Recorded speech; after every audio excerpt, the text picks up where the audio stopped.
자존심도 때로는 우리가 땀 흘과 때로는 어려움도 겪습니다. 소중한 것은 아버지께 드릴 때에 이 모든 것이 아버지 은혜임을 아는 귀한 믿음의 고백이 물질 속에 있어 아버지 드린 손길 위에 함께 하시고 하나님 그의 영혼이 잘된 같이 범사가 잘되게 하시고 후손의 후손들이 하나님께 복을 받는 믿음의 사람으로 살아가게 하여 주시옵소서.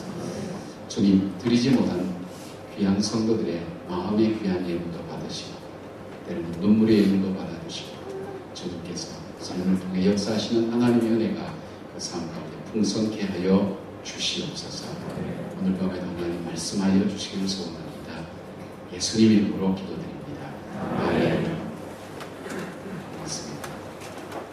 우리가 그 주일날 낮에 우리가 주제가 우리 인생 기준을 어떻게 정하는 것인가 할 때 정말 하나님이 기뻐하시는 그런 성도들 그런 교회를 기도할 때 첫째는 신앙 고백이 분명한 교회다. 신앙 고백이 분명한 교회다. 두 번째 주님이 주인 교회다. 주님이 주인 교회다. 세 번째는 영혼 구원에 초점을 맞추는 교회다. 내 교회라 그럴 때 교회가 아니라 내 자신이 그렇게 삶을 살아야 된다는 거예요. 주님이 기뻐하시고 무너지지 않아 주의 역사를 이루고 한다고 이렇게 말씀드렸죠. 그리고 어제 저녁에는 정말 나에게 내가 비록 버린떡 5개 없는 두 마리처럼 별 볼일 없는 인생 같지만 정말 나를 통해서 천국의 소망을 증가하는 통로로 또 나와 더불어 살아가는 사람에게 복된 인생으로 풍성한 인생으로 살아가게 하기 위해서는 예수님을 내 인생의 주인으로 삼아야 됩니다. 두 번째, 주님께서 나를 보신 것처럼 그렇게 사람들을 봐야 된다. 사람을 어떻게 보냐에 따라 달라진다 그랬죠. 주님께서 나를 보신 그 기준으로 보셔야 된다 그랬어. 오늘 낮에는 우리가 정말 신앙이라는 게 뭘까? 바울의 고백처럼 신앙은 내가 받은 그 구원을 가장 귀하고 큰 것으로 받아들이는 것이 신앙이다. 두 번째는 시련과 고난은 하나님께서 나에게 정결하고 깨끗하게 나를 새롭게 세우기 위한 하나님의 방법이다. 세 번째, 내가 세상에 많은 앉아야 될 자리 중에 하나님을 찬미하는 자리에 앉는 바로 그런 것이 우리의 신앙생활이다.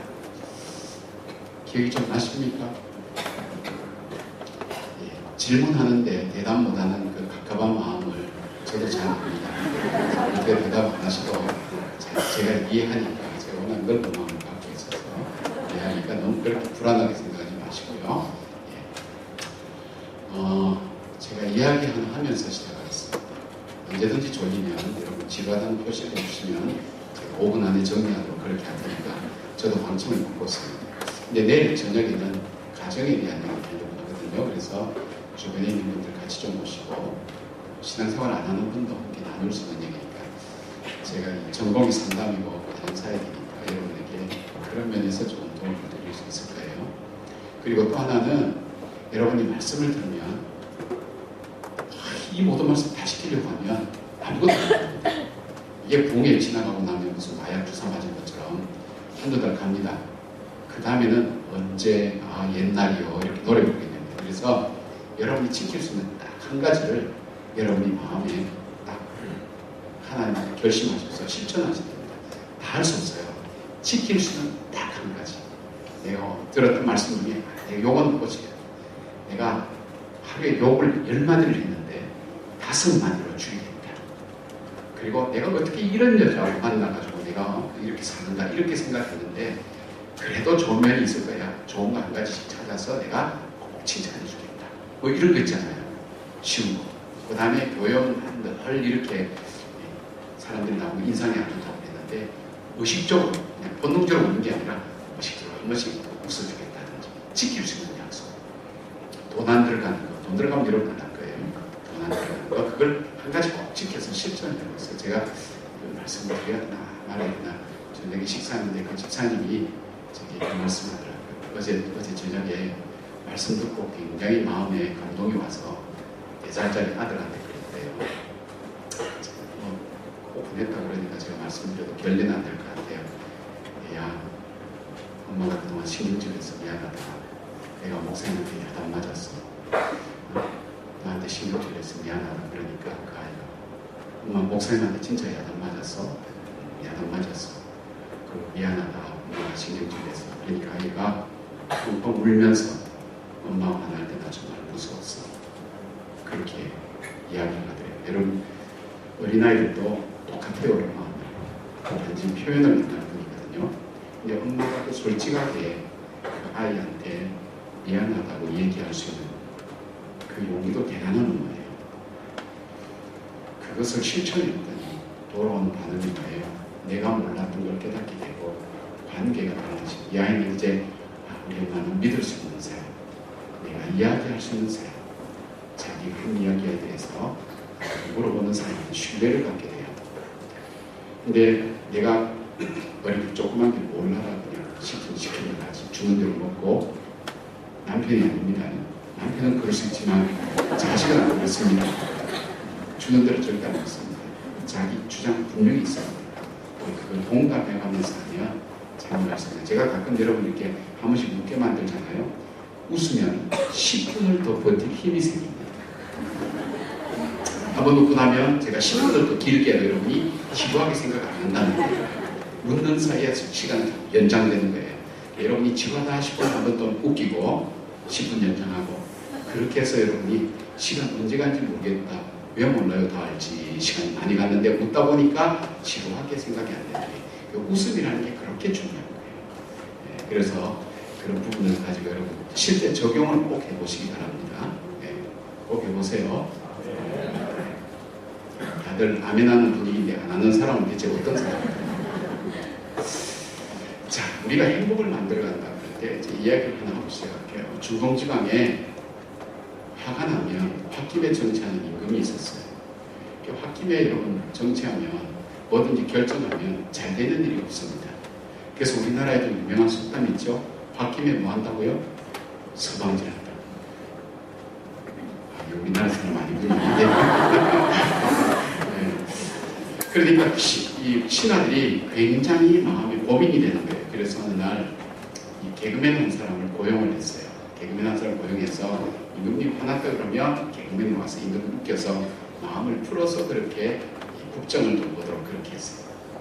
근데 어느 날 임금님이 정말 화가 났을 때 이 개그맨이 실수를 한 거예요. 실수해서 임금님 화가 더 끝까지 나면서 임금님 화가 나서 화를 개그맨한테 푼 거예요. 여봐라 저 개그맨을 사형시키라고 한 거예요. 근데 개그맨은 한 번 실수했는데 그것 때문에 죽인다 그러니까 얼마나 억울해요. 임금님 제가 몇 년간 임금님 얼마나 도와드렸습니까? 한 번만 자비를 베풀어 주십시오. 그렇게 이제 사정을 한 거예요. 임금님 화가 꼭대기까지 올라갔다 약간 꺾이면서 보니까 자기도 심했거든요. 중동지방의 법은 자기가 명령에 번복을 못한대요.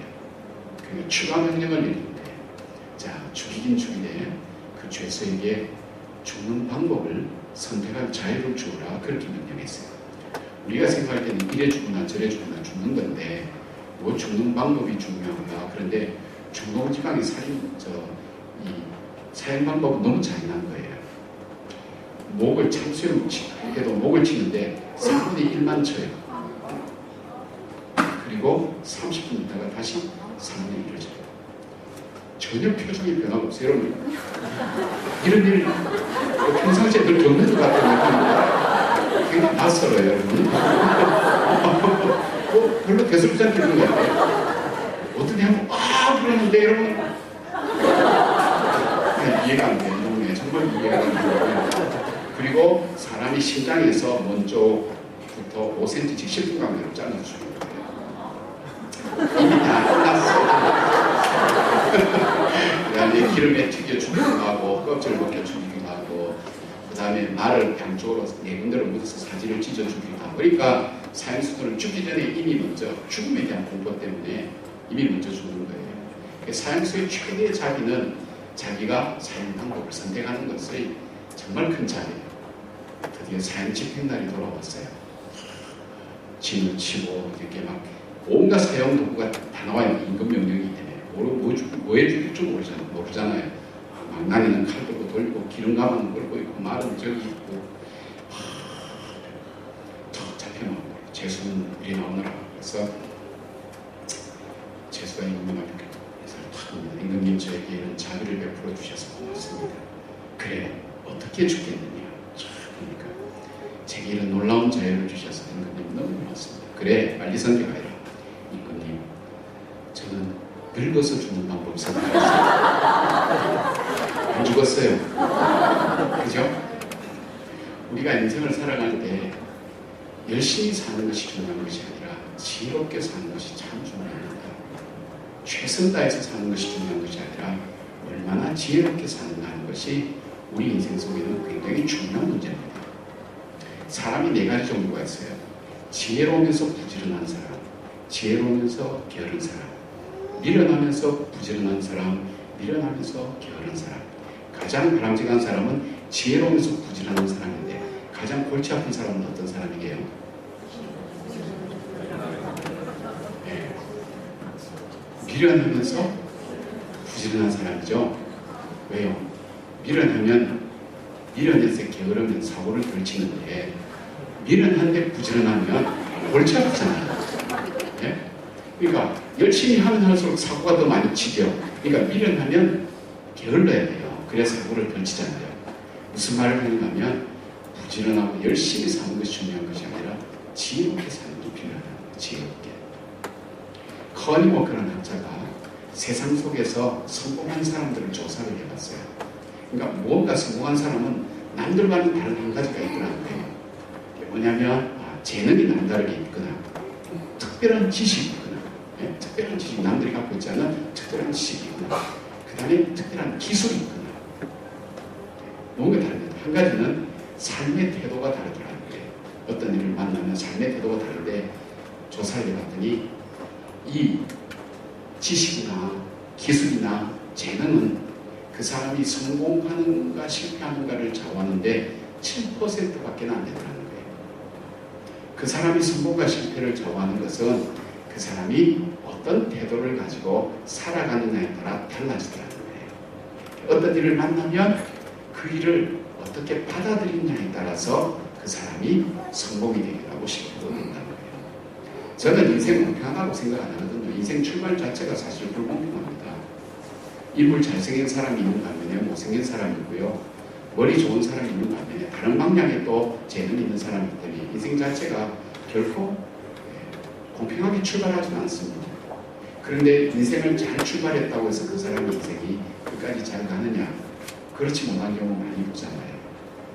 이 실명을 거론해서 죄송합니다만은 우리 삼성의 이건희 회장님 막내딸이 27, 28에 뉴욕의 한 아파트에서 목을 매서 자살했어요.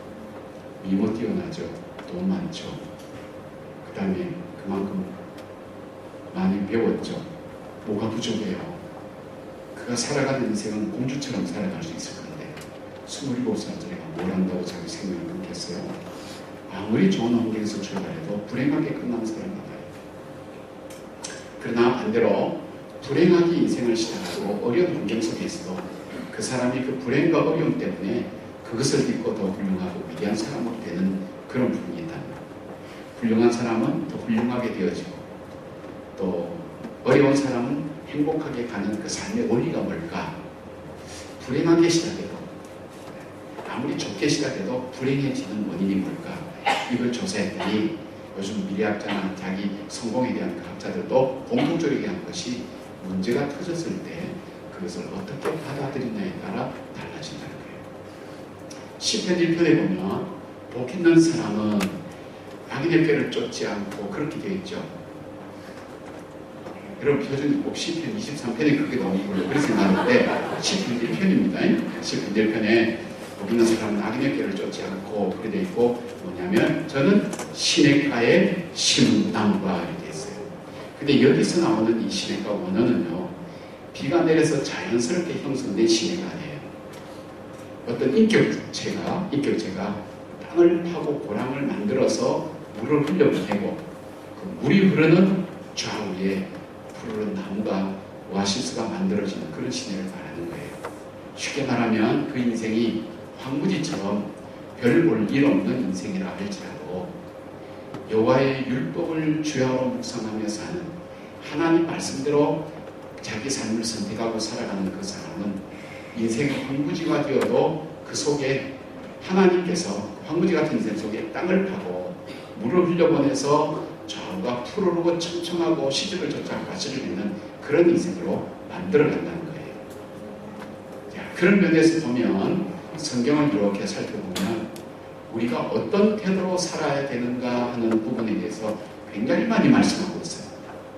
우리가 어떤 일을 만날 때 어떤 태도로 살까? 이 성경의 이 결론적인 한마디로 말하면 하나님의 뜻대로 살아가는 것이 참 중요하죠. 왜 그렇죠? 하나님은 실수하지 않잖아요. 전지전능하신 하나님이시죠. 그 하나님은 우리를 사랑하시고 우리에게 복 주시기를 원하기 때문에 하나님의 말씀을 따라가면 우리의 삶의 마지막은 뭘까요? 복 받는 인생으로 바뀌어진다는 것을 우리는 믿고 신앙생활을 하는 거예요. 그죠? 그러니까 여러분이 지금 남자도 있고 여자도 있고 아픈 사람도 있고 건강한 사람도 있고 고민 있는 사람도 있고 고민 없는 사람도 있고 다양한 문제를 다 갖고 있지만 이 일이 있을 때 나는 어떻게 해야 되죠? 그럴 때 우리의 결론은 하나님의 뜻대로 선택하며 살아가야 됩니다. 그러면 하나님의 뜻이 뭡니까? 오늘 말씀이 그렇게 되어 있어요. 기도하라고, 쉬지 말고 기도하라고, 그 다음에 범사에 감사하고 항상 기도하라고. 이것이 너희를 향한 하나님의 뜻입니다.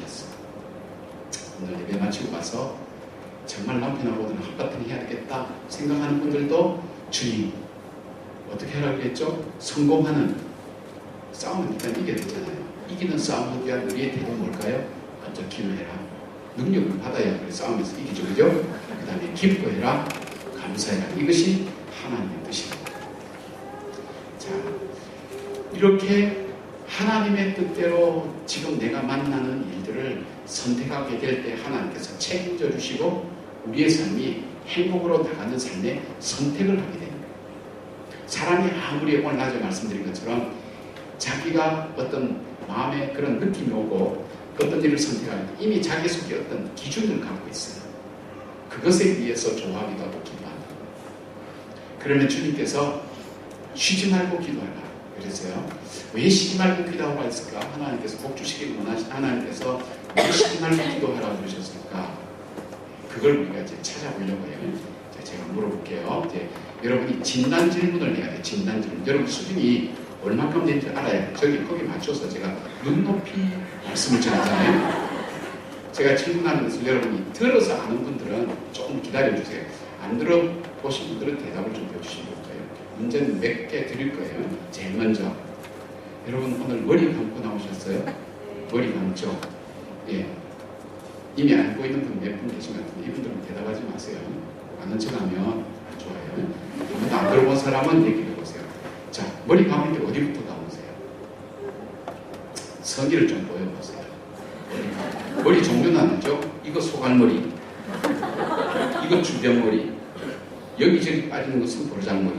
자, 어디부터 감아요? 여기, 주변, 눈부터 감죠? 네, 여러분 수준 알았어요. 근데 한 문제 가지고 그 사람의 수준을 평가하는 것은 조금 우월하죠. 비슷한 문제 유형, 비슷한 난이도의 문제를 드릴게요. 이거라도 잘 맞춰보세요. 자, 송편 아시죠? 예, 요만한 송편을 빈 속에 몇 개까지 드실 수 있습니까? 저 어디 가서 질문에 등기를 목사님 저 송편을 먹는데요. 그런 사람 보면 너무 미워. 네. 그 다음에 배부를 뜯게 하지. 뭐 이렇게 얘기했는데 여러분 진짜 개수를 안 얘기해보세요. 몇 개까지 드실 수 있어요? 요즘 자매님들도 많이 먹던데. 네? 모르지요. 몇 개까지 먹을지는. 좋습니다. 아무도 대답하는 분위기 속에서 정막을 깨고 정답은 아니지만 말씀을 잘해주셨습니다. 또요. 다른 분들 몇 개. 여러분 아예 질문 앞에 침묵하기로 현재 합의를 하신 것 같아요. 네. 여러분 대답에서 틀리는 것은 여러분 자녀들한테 그걸 가르치잖아요. 야 모르면 틀려도 대답을 해봐. 그래야 확실히 문제를 알잖아. 네가 모른다고 야 1분 중에 4번이면 하나라도 체크를 해봐. 여러분 그렇게 얘기하지만 여러분 그렇게 하잖아요. 한번 때려 맞춰라도 한번 해보세요. 몇 개요? 10개. 10개 나왔습니다. 그 다음 또 어떤 분도 그래요. 그때 달라요. 근데 정답은 한 개예요. 왜냐하면 한 개가 들어가면 더 이상 빈속이 아니기 때문에 그래요. 아, 해가지고 되는 문제가 아니에요. 제가 여러분의 실력을 이제 완전히 거의 픽스시키는 직전인데 조금 쉬운 문제를 내겠습니다. 이건 초등학교 4학년 문제니까 여러분 빨리 내려가셔야 돼요. 쉬운 문제는 스피드와 정확성이 요구되고 있어요. 자, 여러분 올챙이가 돈물에 알랐습니까? 찬물에 알랐습니까? 여러분은 정답 수준의 0.5초 내를 넘어섰습니다. 네? 아직도 무슨 말인지 몰라. 여러분, 개구리가 알라치면서 올챙이가 알라요. 그죠? 도움물과 찬물일까? 여러분, 순간적으로 도움물일까? 찬물일까? 생각했던 여러분의 생각을 눈빛을 통해서 읽을 수 있었어요. 자, 제가 왜 이 질문을 던지는가 하면, 제가 이런 질문을 딱 던지면, 여러분들은 이 질문 앞에 대답하는 여러분의 패턴이 있어요. 각자. 그러니까 하나의 관점이 있어요. 이걸 프레임이라고 해요. 세상을 바라보고 해석하는 나름대로의 관점을 다 갖고 있어요.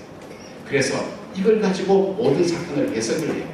이걸 가지고 모든 사건을 받아들이는 그 프레임이 있는데, 이 프레임은 어디서 만들어지냐면 여러분이 어릴 때부터 무의식 세계에서부터 내가 기분이 좋았다, 불쾌했다. 이 프로이드 이론이냐면 기분이 좋았다, 불쾌했다. 그래서 기분 좋은 거는 좋은 기억으로 이렇게 선이 나고 나쁜 거는 이렇게 남아요. 누구한테 칭찬받았다. 이만큼 좋게.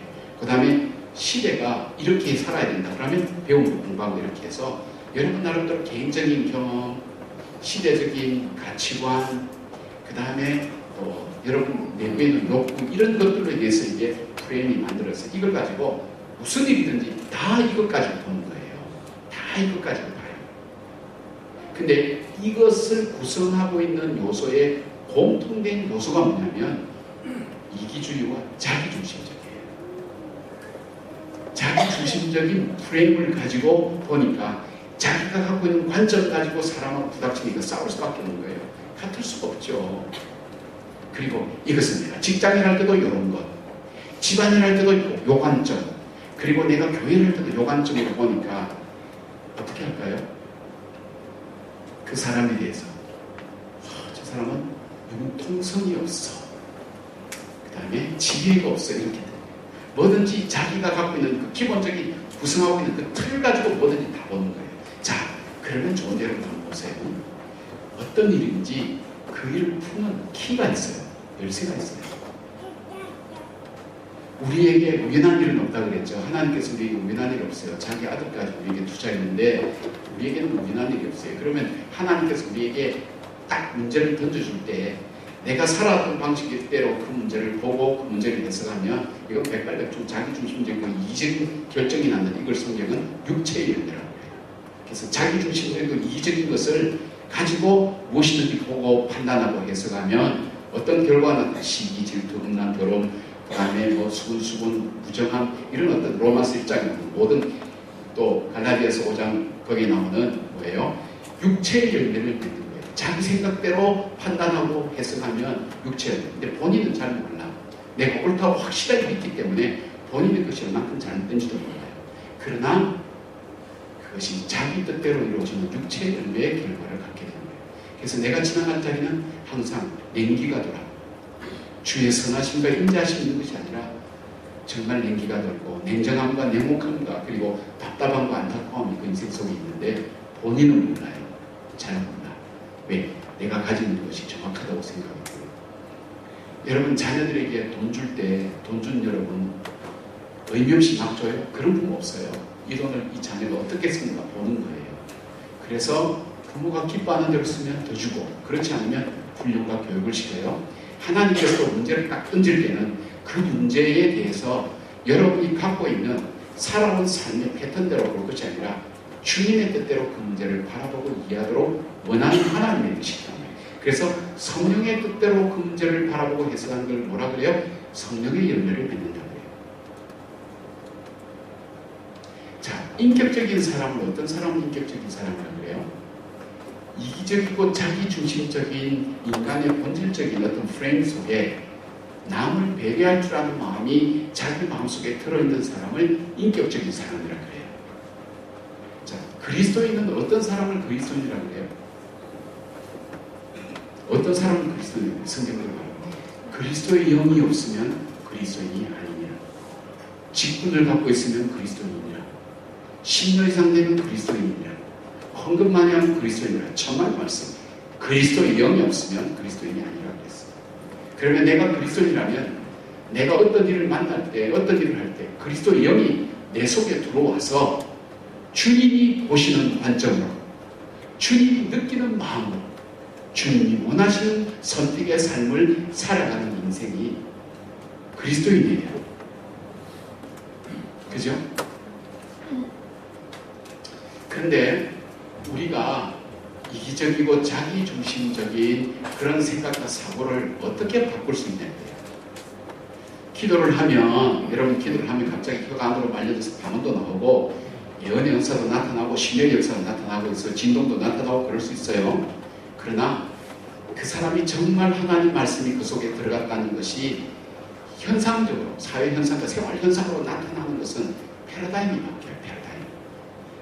사람이 자기중심적으로 생각하고 이기적으로 바라보고 그렇게 살던 사람이 하나님의 영이 그 속에 들어오면 이전에 자기가 보던 관점으로 보지 않는다는 거예요. 어떻게 해요? 하나님이 보시는 관점으로 그 일을 바라보고 그 일을 이해하고 하나님이 기뻐하시는 방법으로 문제를 풀어가기 시작합니다. 자, 이쯤 되면 여러분이 잘 이제 이해될 듯 말 듯 해요. 예를 하나 들어드려야 돼요. 제가 겪었던 일들을 하나 드릴게요. 여러분 가끔 이렇게 강사로 오시면 내가 미국에서 공부할 때, 뭐 미국에서 살 때, 뭐 이런 얘기는 목사님 그냥 강사들 있잖아요.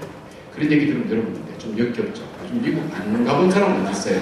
근데 작은 자 가본 것처럼 미국에서 공부할 때, 뭐 미국에서 뭐 자기가 목회할 때, 뭐 이런 사람을 보면 좀 그렇죠, 그죠? 제가 미국에서 목회할 때요. 저희 교회에 70대신 어른인데 술을 너무너무 좋아하는 분이 계세요. 낮에도 술 드세요. 낮에도 술 드시는 거 나한테 별로 상관없어요. 주일날 술 먹고 교회 나옵니다. 이건 일제시대 때 철도고등학교 나오신 분이기 때문에 똑똑해요. 앞자리 딱 앉았어요. 술 냄새 푹푹 이렇게. 여러분 요새 향 푹 이러면 향기가 차 나오면 피 이러면 술 냄새 푹푹 이러는 거예요. 제가 설교하다가 조사가 많구나 말버벅거리고 꼼에 못하고요. 주보 글자 드린 거 표시 해가지고 끝날 때 목사님 참고하세요 이렇게 가는 거예요. 그래서 연세가 많지도 어른이니까 제가 또 어떻게 할 수도 없고, 그때 제가 36인가 5인가 제가 담임 목사로 갔으니까 70개씩 어른이니까 저는 대사라으니까 제가 그러고. 근데 이거는 괜찮아요.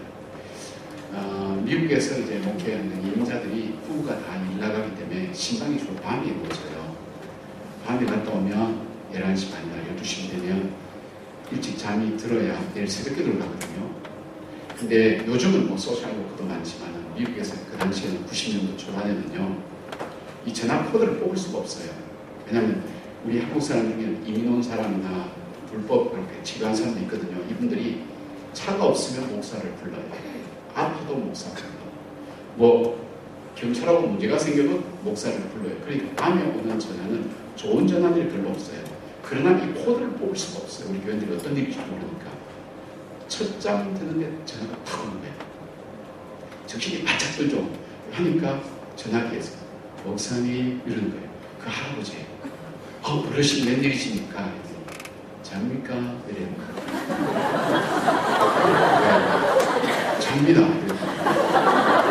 자는데 어떻게 전화를 받습니까? 이 출발이 별로 안 좋더라고. 아, 오늘 저녁에 이 사태가 심상치 않구나. 전화 와서 깼습니다. 깼어요. 그럼 깬 김에 얘기 좀 할까요? 그래서 예, 무슨 일이십니까? 그랬더니 이 여름요, 자기 태어나면서부터 얘기 시작합니다. 저희가요 고향에서 어릴 때 태어났는데요 이러면서 시작하는데, 태어나면서부터 8.15 해방될 때까지 한 3년 걸려요. 8.15 해방부터 오늘에 이르기까지 한 30분 걸려요. 이 할아버지가 오늘 저녁에 왜 전화를 했는가 하려면 1시간은 들어야 됩니다. 술 드시고. 술 드시니까 연대순, 역사순, 인물순, 사건순 배열이 없어. 제가 정리하면서 들었는데 저도 첫잠 딱 들다가 잠 못 자니까 피곤해서 목사님 죽으십니까? 사람 말하는데 성령씨 죽으십니까? 깨세요. 깨워놓고 또 얘기하는 거예요. 그럼 1시간 정도 갖고 나오면 잠이 안 와요. 그래도 뭐 그럴 수 있겠지 생각하는데 다음날 또 전화 온 거예요.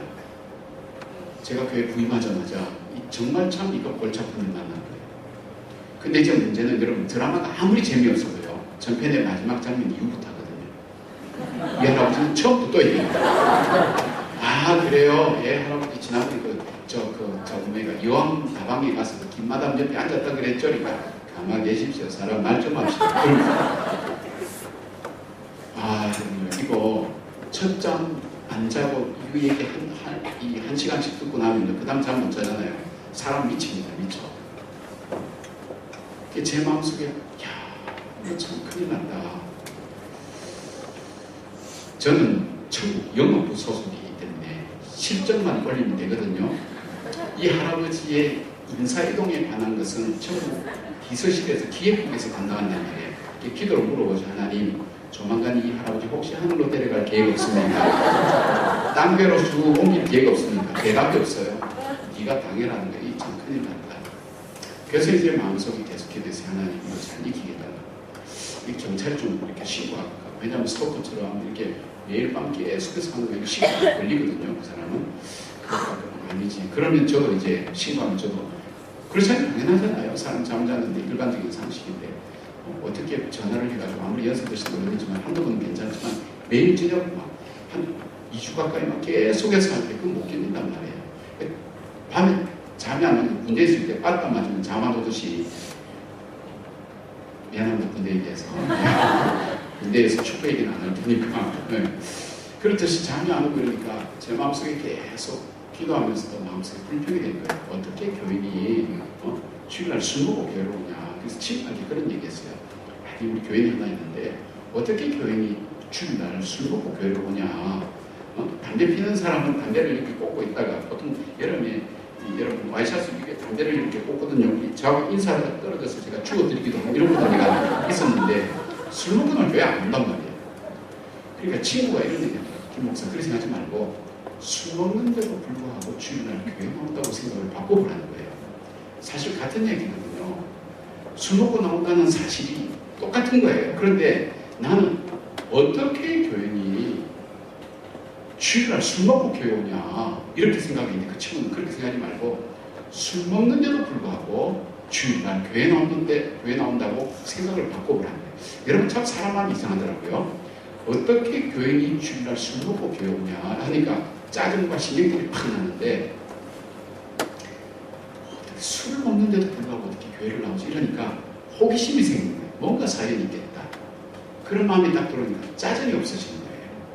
그날 밤도 전화 왔는데 제가 반갑게 맞이했더니 이 할아버지가 당황해가지고 한 1분 정도를 얘기를 잘 못해요. 그리고 그날 밤에 밤샜습니다.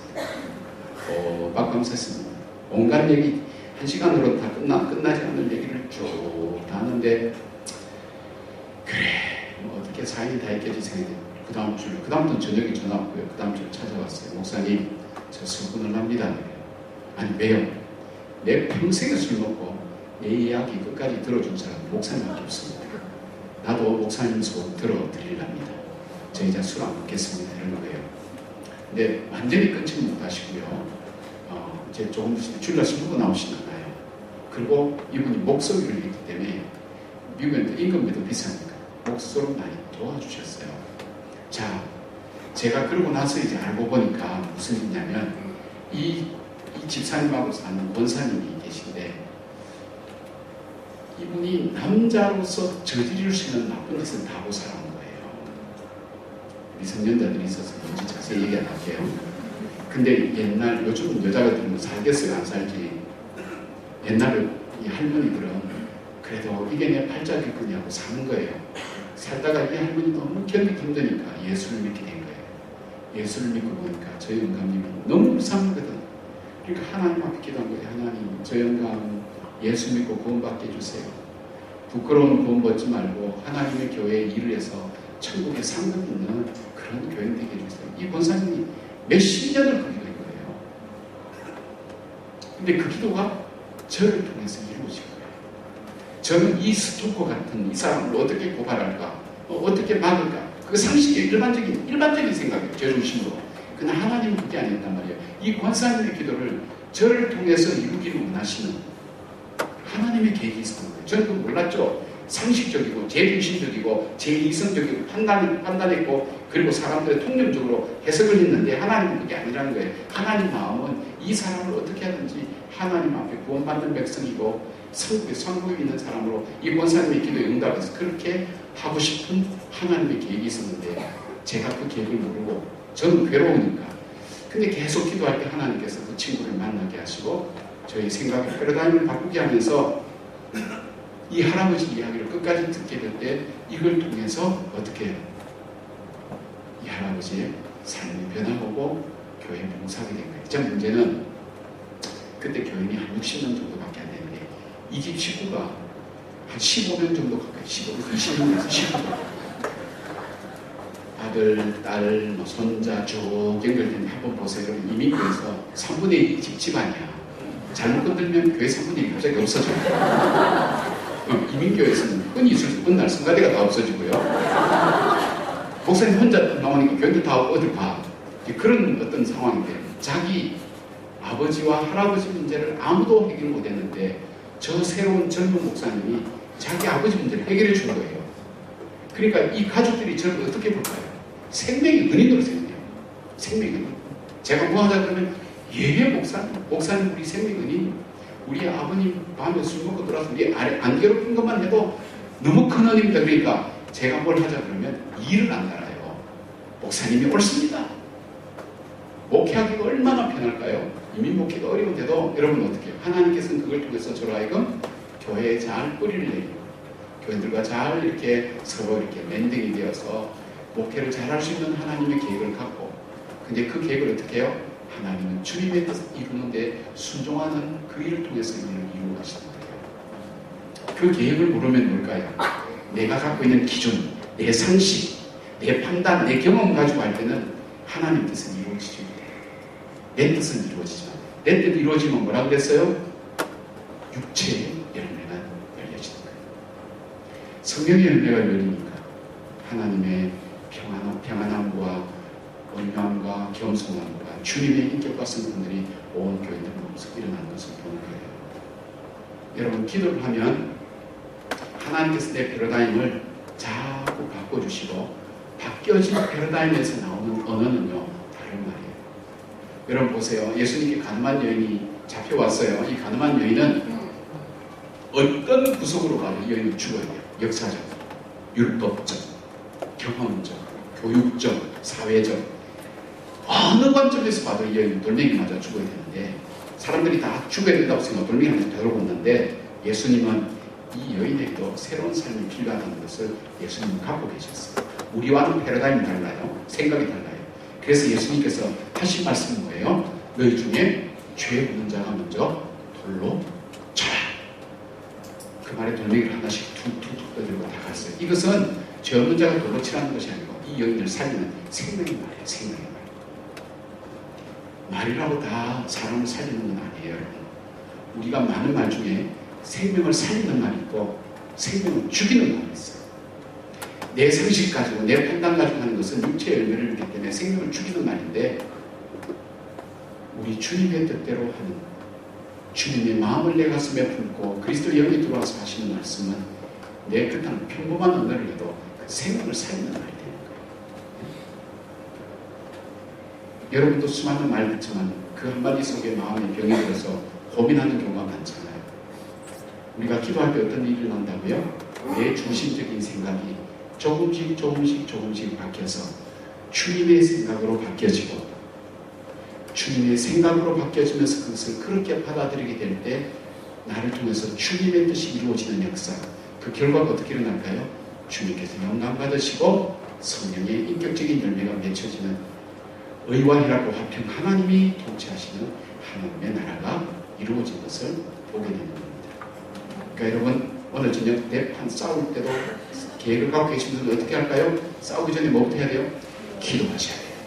기도하면 내가 왜 이 싸움을 싸워야 되는지를 하나님 마음이 쫙 들어와서 싸우라. 싸우려면 끝까지 싸워서 이겨라. 오늘 저는 프라이팬을 준비하라든지 알레르기를 준비하라든지 하나님 말씀하실 거예요. 그래서 우리가 계속 기도하는 게 첫 중요해요. 먼저 기도하는 거. 어떤 생각과 마음이 있더라도 하나님 앞에 기도할 때 하나님께서 이루어가시더라고요. 저에게 독도 박사님이 있어요. 왜 독도 박사냐? 이분이 울릉도 출신인데요. 두 분 다 부부가 국민학교 때부터 연애해가지고 결혼해서 서울로 유학 가서 둘 다. 여러분, 보통 울릉도에 있는 사람은 많이 가면 대구입니다. 대구 유학합니다. 서울로 오는 것은 잘 사는 사람과 아주 괜찮은 사람, 서울에 이제 외국에 되어 와서 학부부터 논문을 뭐 썼냐면 독도를 썼어요. 석사 논문 독도, 박사 논문 독도. 그러니까 어렵게 학위를 마쳤어요. 옛날 같으면 학위 마치면 대학에서 서로 하라고 했는데 요즘은 박사들이 워낙 쏟아지는 데다가 외국 박사가 많으니까 대학 들어가기가 힘들어요. 저도 대학에 있으면서 인사위원 해봤기 때문에 국내 대학을 갈지라도 논문 제목이 정말 좋으면 그 사람은 채택될 가능성이 돼요. 독도 가지고 뭐 할 거예요, 독도.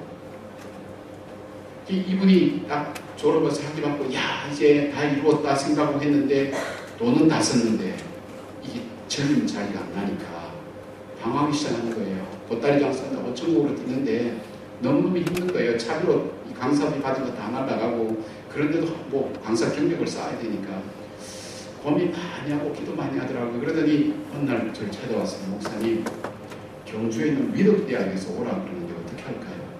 위덕대학은 불교대학입니다. 하나님께서 저를 불교계를 변화시키게 한 계획을 가지시고 그것에 저를 보내시는 것 같습니다. 이런 거예요. 목사님, 그렇게 생각하지 말고 당신 거기 갔다 오면 다음 올 때 나보고 하는 얘기가 주지 목사님 이래야 그러니까 그러지 말고 하나님만 끝까지 구해보자. 우리 기도해보자. 하나님 뭔가 계획이 있겠지. 그러니까 목사님 정말이죠. 그렇지, 계획이 있지. 하나님 계획이 있지. 그러니까 우리가 끝까지 기도하는 게 필요하지. 기도해봅시다. 그래놓고 제가 순간 돌아서면서 내가 말을 잘못했지. 기도해봅시다. 하나님께서 책임질 겁니다. 그런 얘기는 안 해야 되는 건데 기도해보세요. 하나님께서 선하신 뜻이 있어요. 여러분, 저희 천안이 의사인데요. 가장 무서운 환자가 어떤 환자냐면 의사 시킨 대로 다 해가지고 와가지고 선생님 제가 선생님 시킨 대로 다 했는데 병이 안 났어요. 이런 환자들한테는 처음 무섭다는 거예요. 어떻게 약 제 시간 드셨어요? 어떻게 음식을 가려 드셨어요? 그럼 대부분 다 그걸 못 하잖아요. 그러면 잘 안 났는데요. 이렇게 하면 끝나는데 시킨 대로 다 했다는 거예요. 이런 환자들이 가장 무섭대요. 이 사람들은 진짜 제 말 믿고 기도하는 거예요. 하나님 이루어주시는 목사님 저렇게 말씀하셨어. 하나님께서 주의 종을 통해서 하시면 평소에는 목사 귀한 정도로 자기들 먹을 때는 자기들 마음대로 먹고 이러다가 좋은 거 있으면 자기들 마음대로 다 하다가 꼭 이런 주의 종님의 말씀 이렇게 얘기하는 거예요. 참, 교회들 대단해요. 저분들이 열심히 기도할수록 제 마음은 점점 비례해서 불안해지기 시작하는 거예요. 생각해보세요. 독도 해가지고 어디 갖다 붙일 거예요. 생각해보세요. 제가 대학에도 있어봤기 때문에 알잖아요. 불가능. 미션이 못 가서 거기는 안 되지. 불가능. 이분들 기도하는데 저는 미치겠는 거예요. 봉사하고 목사님 말씀하셔서 기도하면 이루어지신데 내가 언제 그런 얘기 했어요? 성경에 그렇게 돼 있지. 그때 나를 끼워 넣어 성경대로 하나님 말씀하고 직통에서 하지 왜 나를 그 사이에 끼워 넣어 입장 불가능하게 만들어요. 그죠? 맨날 전화하고 저도 이제 걱정했습니다. 목사님, 제가 지금 모처를 가고 있는데 갔다 와서 말씀드릴게요. 어디 가는데 비밀입니다. 이 사람은 비밀이면 전화를 잘하지도 않는지 비밀인데 왜 전화했냐. 그러니까 목사님 갔다 와서 얘기합니다. 이분이 어떻게 갔다 왔냐면요, 이 노무현 대통령이 있을 때에 일본이 독도 문제를 일으키니까 우리가 감정적으로 대비하지 말고 국제법상으로 한번 법률적으로 객관적으로 대비하자. 그럼 독도에 대해서 국제법으로 논문 쓴 사람 전문가를 찾아라니까 딱 검색하니까 이 사람밖에 안 나와. 학부, 석사, 박사 다 독도야. 그날 바로 청와대로 들어간 거예요.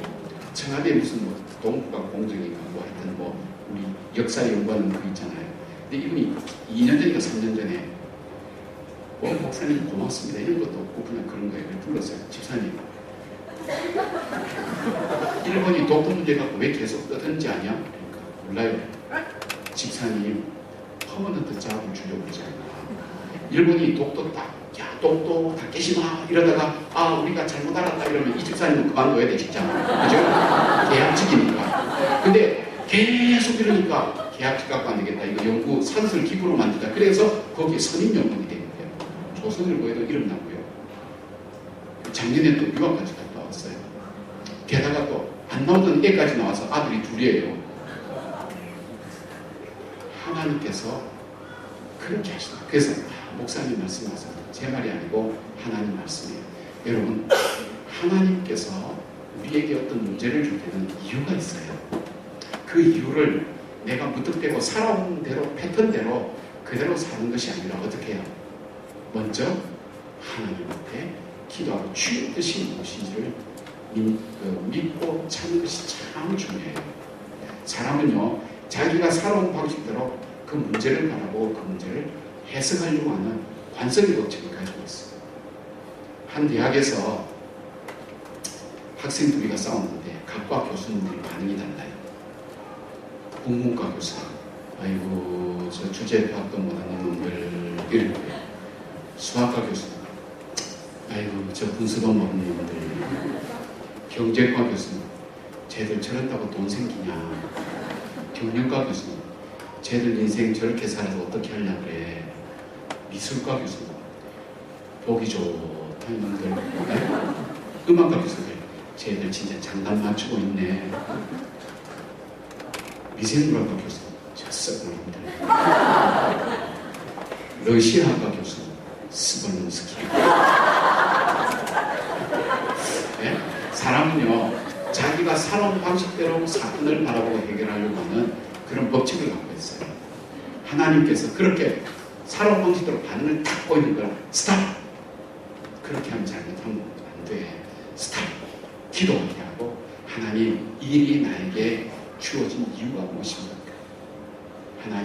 하나님께 물을 때 하나님께서 그 이유를 우리 마음속에 알려주시고 우리가 그 일을 받아들일 때 하나님의 관점으로 받아들이고 하나님이 하기를 원하는 방식으로 우리로 하여금 하게 하셔서 어떻게 할까요? 우리를 복주시기를 원하시는 하나님의 계획을 가지고 계신 거예요. 하나님께서 쉬지 말고 기도하라는 이유 중에 하나는 무슨 이유냐면 네가 살아왔던 삶의 방식대로 하지 말고 하나님께 먼저 물어보라는 거예요. 여러분 베드로의 살아왔던 방식대로 하면 베드로는 망할 수밖에 없었어요. 그러나 사도행전 보면 베드로는 하나님께 여쭤봐요. 그래서 사도행전의 역사를 뭐라 그래요? 기도행전, 성령행전을 하는 이유는 철저하게 하나님께 계속 여쭤보는 하나님 제가 어떻게 하면 좋겠습니까? 어떻게 하면 좋겠습니까? 먼저 여러분이 기도하면 패러다임이 바뀌나요? 두 번째 항상 기뻐하라고 항상 기뻐. 우리 인생이 항상 기뻐할 수 있나요? 항상 기뻐하는 사람은 머리에 꽂은 여자밖에 없어요. 네? 우리 기뻐할 수가 없어요. 기쁜 일이 슬픈 일이 되기도 하고 우리가 어떤 한 분이 학자가 조사해봤던 우리 인생을 70으로 보면 우리가 정말 기뻐하고 즐거워할 날은 18일 정도밖에 안 된대요. 우리 평생. 모세가 뭐라고 얘기했어요? 우리 인생이 70이고 강간은 80인데 그 인생의 삶은 수고와 슬픔이라고 했어요. 그런데 하나님께서